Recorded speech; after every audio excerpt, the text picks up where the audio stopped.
ዛሬ የምገኘው በመስኖ የሚለሙ የገብስ ዝርያዎች ላይ ነው። የሚሰሩ ስራዎችን እናብራራላችኋለን። እዛ አጠገቤ የምታዩት ሲኒየር ተመራማሪ ዶክተር ወንድሙ ነው። በገብስ ምርምር ላይ እየተሰሩ ያሉ ስራዎችን ገለጻ ያደርጉልናል። እድሉን ለዶክተር ወንድሙ እሰጣለሁ። አመሰግናለሁ። አመሰግናለሁ። እንኳን ደህና መጣችሁ። ስሜ ወንድሙ ፍቃዱ ይባላል።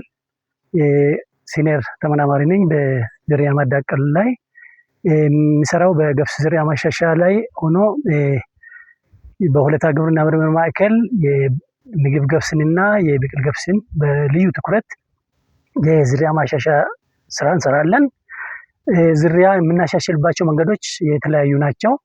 አንደኛው መንገድ ከውጭ ያለቁ ቴክኖሎጂዎችም ያላለቁ አምጥተን በሀገር ውስጥ ፍተሻ በማካሄድ ለኛ ሀገር ተስማሚ በሆነ አግባብ ተገምግሞ በአገር አቀፍ ደረጃ እውቅና ሲያገኙ ዝርያ ሆኖ ይመዘገባሉ።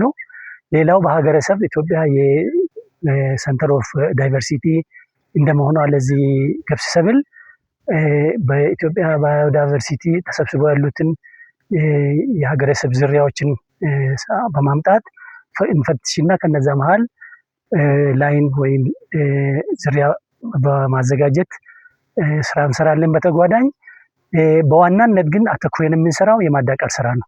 ከውጭ ሀገር የተገኙትንም ዝርያዎች ከኛ ሀገር ጋር የተለያየ የመላመድ እና የምግብ ጠቀሜታ እና በተለያዩ ስነ ምህዳራት የመልመድ ባህሪ ስላላቸው ለዛ ሲባል የማዳቀል ስራን በልዩ ትኩረት እንሰራለን። አሁን የምንገኝበት የማዳቀል እና የጄኔሬሽን አድቫንስመንት ሙከራ ማሳ ላይ ነው የምንገኘው። ወደ ማዳቀሉ ተግባር ከመግባታችን በፊት የሚዳቀሉ ቤተሰቦችን የመረጣ ስራ አግባቦች አሉ። እነዚህን የሴቷን ወይም የወንድ ዝርያ ብለን የምንሰይማቸውን ለመለየት ቅድመ ግምገማ ስራ ይደረጋል። በዛ ቅድመ ግምገማ ስራ ከለየናቸው በኋላ ዝርያዎቹን በቅደም ተከተል ይዘሩና የማዳቀሉ ስራ ይካሄዳል ማለት ነው። ለምንድነው ዝርያዎችን የምናዳቀሉ ዝርያዎችን ቀድሞ መለየት እና መተንተን የሚያስፈልገው የሚባለው ነገር በመጨረሻ ላይ እንዲወራረሱ የምንፈልጋቸው ባህሪያት አሉ። በምናዳቀልበት ጊዜ አንዱ አይነት ዝርያ የምርታማነት አቅም ይኖረውና በሽታ የመቋቋም አቅም ሊያንሰው ይችላል። ወይም በምግብ ንጥረ ይዘቱ ለሰው ልጅ ለምግብ ወይም ለኢንዱስትሪ ግብዓት በውስጡ የያዛቸው የተለያዩ ናቸው። አንዳንዶቹ ጥሩ የምግብ ንጥረ ይዘት ኖሮ ቁመታቸው ከጋሸበ ሊወድቁ ይችላሉ። ወይም በሽታ ካጠቃቸው ምርታቸው ሊቀንስ ይችላል። ግን ውስጣቸው የያዙት ጥሩ ለሰው ጠቃሚ የሆነ የውስጥ ንጥረ ይዘት ስላሉ በዛ ደረጃ ነው የምንለያያቸው። የትኛው ቤተሰብ ወይም የትኛው ፓረንት ምርታማ ነው፣ በሽታ ይቋቋማል፣ አይወድቅም፣ በብቅል ኳሊቲው ወይም በምግብ ኳሊቲው ምንድነው ውስጡ ያለውን የሚል ዝርዝር ጉዳዮችን ቀድመን በትንተና ማወቅ አለብን። እነዚህን ለይተን ካወቅን በኋላ በተለያዩ ላይኖች ወይም ፓረንትስ የምንለው ውስጥ ያለውን የተለያይነትን ወደ አንድ ወይም ሁለት ዝርያ ውስጥ ተፈላጊ የሆኑት የግብርና ባህሪያት ወይም አግሮኖሚክ ትሬት የምንለውን ሰብሰብ አድርገን የሚለቀቀው ዝርያ በምርትም በሽታ በመቋቋምም በምግብ ንጥረ ይዘትም የተሟላ ነገር የምናገኝበትን ፋቨሬብል ጂን ወደ አንድ ሰብስበን ተጠቃሚ እንድንሆን ነው። ምርምር የምናካሄደው በተፈጥሮ ስርዓት ጣልቃ ገብተን ነው የምንሰራው። ይሄን የምናደርግበት ምክንያት ለሰው ልጆች ጥቅም ያሉትን ተለያየትነትን ወይም ዳይቨርሲቲን ለሰው ልጅ ጥቅም በሚያውል አግባብ ጣልቃ ገብተን በማገናኘት ነው። እንግዲህ ምርጥ ዘር ሲባል እንደዚህ ነው። በተፈጥሮ በራሱ መንገድ የሚራባውን ነገር ለኛ ጥቅም በሚሆን አግባብ ለምግብ ወይም ለተለያዩ አገልግሎቶች በሚያመቸን አግባብ ሰብስበን እሱ ነው ዝርያ ተብሎ ወጥቶ አርሶ አደሩ እያመረተ ገቢና ምርታማነቱን ኑሮውን የሚያሻሽልበት የምግብ ፍላጎቱን የሚያሻሽልበት ለሀገር አገልግሎት ለህዝብ ጥቅም የሚውልበትን አግባብ የምናደርግበት ማለት ነው። እንግዲህ እዚህ አሁን እያደረግን ያለው የማዳቀል ስራ የብቅል ገብስና የምግብ ገብስ ስብስብ በተለያየ ካታጎሪ ነው የምናገኛቸው። ወደ ማዳቀሉ በምንሄድበት ጊዜ በኋላ በዝርዝር የምናየው የገብስ የፍላወር ባዮሎጂ ወይም የመራቢያ አካላቶቹ ምን እንደሚመስሉና እንዴት እነዛን የመራቢያ አካላቶችን ማኒፑሌት በማድረግ በማዳቀሉ ስራ ሰርተን ውጤታማ የምንሆንበትን በዝርዝር በኋላ የምናየው ነው የሚሆነው። ከማዳቀሉ በተጨማሪ እንግዲህ እኛ ምርምር የምናካሄደው ክረምትም በጋም ነው። በጋውንም የምናካሄዳቸው ስራዎች ትውልድ የማሻገር ስራ ወይም ጄኔሬሽን አድቫንስመንት የምንለው የአንደኛ ትውልድ ወይም F1 ጄኔሬሽን፣ ሁለተኛ ትውልድ፣ ሶስተኛ ትውልድ እያልን እንሄዳለን እስከ መጨረሻ ላይን ዴቨሎፕ ወይም አንድ ወጥ ዝርያ ላይ እስክንደርስ ማለት ነው። ስለዚህ በጋ ላይ ሁለተኛ ጄኔሬሽንን እና አራተኛ ጄኔሬሽንን እንሰራለን።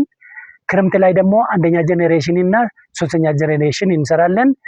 ከዛ አምስተኛው ጄኔሬሽን ወደ ክረምት ተመልሶ ሙከራ ውስጥ ገባና በዛ ሂደት ሀገር አቀፍ ደረጃ የተመረጡት ዝርያዎች በሀገር አቀፍ ደረጃ ከተገመገሙ በኋላ እውቅና ሲያገኙ በዝርያ ቫራይቲ ሪሊዝ ኮሚቴ ካጸደቁ በኋላ ነው ዝርያ ተብሎ ወደ ምርጥ ዘር ድርጅት ዘሩ እየተባዛ በብዛት ለአርሶ አደሩ ጋር እንዲደርስ የሚደረግበት ማለት ነው። ስለዚህ እያንዳንዱን ዝርዝር በኋላ በዝርዝር እንመለከታለን። አብራችሁኑ ነው። በጣም ጥሩ ገለጻ ነው ያደረክልን ዶክተር ወንድሙ። ስለዚህ በአመት ሁለቴ ትሰራላችሁ ማለት ነው። አንዱ አሁን ያለንበት በመስኖ የሚሰራ ስራ ነው። ምናልባት በክረምት ከሚሰራው ወይም በዋናው ሲዝን ከሚሰራው ይሄኛው ትንሽ አድካሚነት የለውም ወይ? እዚህ ላይ ትንሽ የሚያስቸግሩ ችግሮች ካሉ በአጭሩ ገለጻ ብታደርግልን። አዎ እንግዲህ ትክክል ነው። ብዙ ድካም አለው። በእኛ ሀገር ነባራዊ ሁኔታ ነው ስራውን እየሰራን ያለ ነው። የተሻሻሉ ፋሲሊቲዎች ቢኖሩን ወይም ላታ ውስጥ እንደዚህ ግሪን ሃውስ የተደራጀ ነገር ቢኖረን እዛ ውስጥ ነው መሰራት የነበረበት። አሁን እኛ ገብስ ክረምት ለማዳቀል አመቺ አይደለም።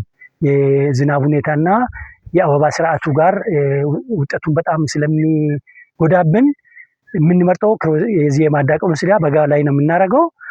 በጋ ክሮሲንጉን ከሰራን በኋላ ወዲያው F1 ሰብስበን ክረምት ላይ ደግሞ F1 አድቫንስ እናደርጋለን። የመጀመሪያውን ትውልድ ማለት ነው። ከዛ ጋር የምንሰበስበውን ደግሞ የዛሬ አመት እንደዚሁ በጋ ላይ ሁለተኛ ትውልድ ወይም F2 የምንለውን ወደዚህ ጋር በአድቫንስ እናደርጋለን። እንደገና እሱን ትውልድ አንስተን ደግሞ ክረምት ላይ ሶስተኛ ትውልድ ሆኖ ወደ ተለያዩ ማዕከላት እንልካለን። ከዛ ከሶስተኛ ትውልድ የሰበሰብነውን ወደ አራተኛ ትውልድ አሻግሬ ነው አምጥተን የዛሬ 2 ዓመት እዚሁ በዚህ በበጋው አዝመራ ላይ አድቫንስ እናደርጋለን። ከዛ የምናነሳውን ሲንግል ፕላንት ወይም እያንዳንዱን ፕላንት ለብቻ አንስተን ኦብዘርቬሽን ነርሰሪ የሚባል የሙከራ ደረጃ አለ። እዛ ሙከራ ውስጥ እንከታለን። ከዛ የተመረጡት ዝርያዎች ለብሔራዊና ቅድመ ብሔራዊ የዝርያ ፍተሻ በየደረጃው ይቀጥላሉ ማለት ነው። አድካሚ ስራ ነው። ጉልበት ይፈልጋል። የውሃ መስኖ ውሃ ሳይቋረጥ ማግኘት አለበት። በጋ ላይ ሌላ ሰብል ማሳ ላይ ብዙ ስለማይገኝ ወፎች በጣም ያስቸግሩናል። በብዙ ቻሌንጅ ውስጥ ነው የምንሰራው።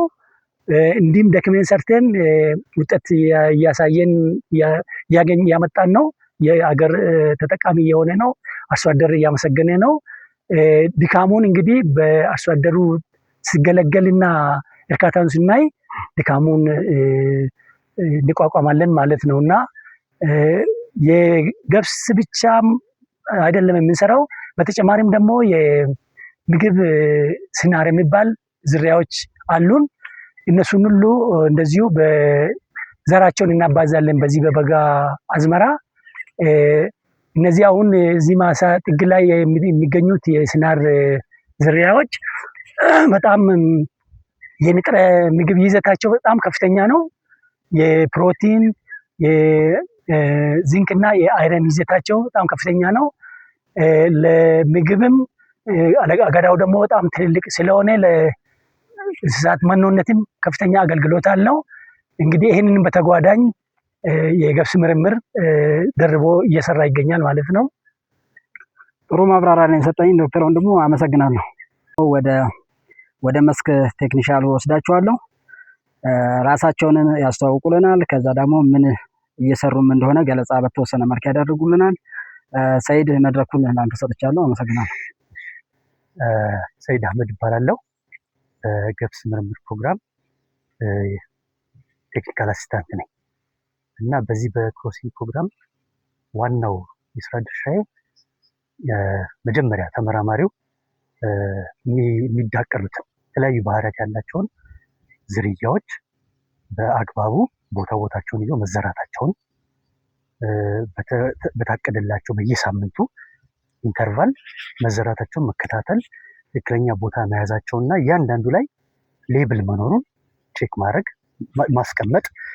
ከዚያ ልክ የክሮሲንግ ወይ የማዳቀል ጊዜው ሲደርስ እየተከታተልን ወቅቱን እየተከታተልን አሁን ለምሳሌ ኢማስኩሌሽን ነው እየሰሩት ያሉ ወይ ደግሞ ሴትዋን ማዘጋጀት።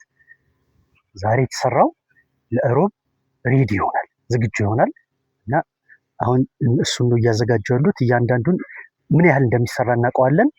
አሁን ለምሳሌ ከአንድ ዝርያ ላይ እስከ 50 ሴቶች ይዘጋጃሉ። ከእያንዳንዱ ላይ አሁን እዚህ 6 ሴቶች አሉ። 6 ሴቶች ይሰጣሉ። እዚህ ደግሞ 1 2 3 5 ወንዶች አሉ። እያንዳንዱ መሰራት አለበት። ከ10 እስከ 15 ከ10 እስከ 15 ክሮስ ይሰራል። ይህንን መከታተል የማስኩሌት ሲደረግ በትክክለኛው ስቴጅ ላይ ካልተደረገ ለጋ ከሆነም ያስቸግራል፣ ካለፈበትም ያስቸግራል። ያንን ቼክ አደርጋለሁ በትክክል መሰራቱን። ከዚህ በተጨማሪ ደግሞ ፖለን ስናደርግ አሁን ዛሬ የተሰራው ዛሬ ሰኞ ነው። ሮብ ፖለን ስናደርግ ደግሞ እያንዳንዷን ቼክ እናደርጋለን። የተረሳ ሴትዋ በዛን ጊዜ ዝግጅት ሆናለች ማለት ነው። ግን የተረሳ አንተር ካለ አውቶማቲካሊ ይወገዳል፣ ይበላሻል። ንጹህ የሆኑትን እንለያለን። እነሱ ላይ ፖለን ይደረጋል። እሱን ቼክ እናደርጋለን በትክክል መደረጉን። ካረግን በኋላ ሌብል አለ። ሌብሉ ላይ ከላይ እናትየዋ ትጻፋለች፣ ከስር ወንድየው ወይ ደግሞ ፖሎን ይጻፋል። እሱ እያንዳንዱ ላይ ይታሰራል። ታጉ ዳታ ካልታሰረ ምንም ከምንም መለየት አንችልም። ታግ ወሳኝ ነው። ምክንያቱም አንዱ ከአንዱ ሊቀላቀል ስለሚችል በአግባቡ መረጃ መጨረሻ ላይ ሃርቨስት ስናደርገው በቤተሰብ ነው፣ በዝርያ ለብቻው ነው የምናነሳው። እሱም አለ። ሌላ እንግዲህ ጥሩ ነው ያብራራህልኝ ማብራሪያ። በሜን ሲዝን ክሮሲንግ ትሰራላችሁ ወይስ በኦፍ ሲዝን በኢሪጌሽን ብቻ ነው እየሰራችሁ ያለ? ክረምት ላይ ትንሽ ቅዝቃዜም አለ፣ ዝናብም ያብሻል። ክረምት የሚመከረው እንዲያውም ላታውስ ውስጥ ነው። ላታውስ ቢኖር ሁለት መስራት ይችላል። ፊልድ ላይ ከመስራት ላታውስ ውስጥ መስራት ክረምት ተመራጭ ያደርገዋል። በልግ እንግዲህ ፀሐይ ነው፣ ሞቃት ነው። ለፖልንም ለሁሉም ነገር ቆንጆ ነው የሚሆነው። ፋቮራብል የሆነ ኤንቫይሮንመንት ነው ያለው። ያ ነው። ክሮሲንግ በምትሰራ ጊዜ ምናልባት የገጠመህ ትልቅ ቻሌንጅ አለ? አስቸጋሪ ነገር የምትለው ክሮሲንግ ስንሰራ ያየኸው ወይ ደግሞ ውሃ ኢሪጌሽን። አንዳንዴ አሁን ሰሞኑን ራሱ ፓምፑ ተበላሽቶ ነበር እና ኢቨን በቦቴ አምጥተን እስከ ማጠጣት፣ አለበለዚያ ፌል ያደርግብናል። ስለዚህ ልፋታችን ከንቱ ይሆናል። ውሃ ነው ትልቁ ቻሌንጅ፣ ሌላ ምን የለም።